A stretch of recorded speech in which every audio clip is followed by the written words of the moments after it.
এটা হচ্ছে ক্যান্সার প্রতিরোধী করসল গাছ। ক্যান্সার প্রতিরোধী করসল গাছ। তার মানে কি এই গাছের ফল বা পাতা খেলে ক্যান্সার হয় না নাকি? জি না, 100%। এবং যাদের ক্যান্সার হয়ে গেছে এই গাছের ফল এবং পাতা খেলে আপনার যাদের ক্যান্সার রোগী এদের কেমোথেরাপির প্রয়োজন হবে না, কারণ এটা 10,000 গুণ কেমোথেরাপির 10,000 গুণ শক্তি এতে আছে।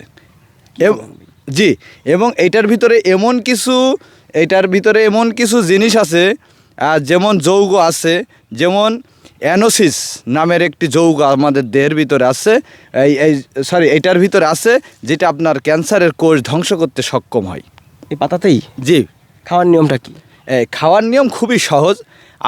আমরা যেমন সকালে চা খাই বা বিকালে চা খাই, 3 থেকে 4টা পাতা একটি হাঁড়িতে দিয়ে বা কড়াইতে দিয়ে 1 গ্লাস পানিতে দিয়ে ওইটা জ্বালিয়ে হাফ গ্লাস করে পাতাটা ফেলে দিয়ে বা সেকে তারপরে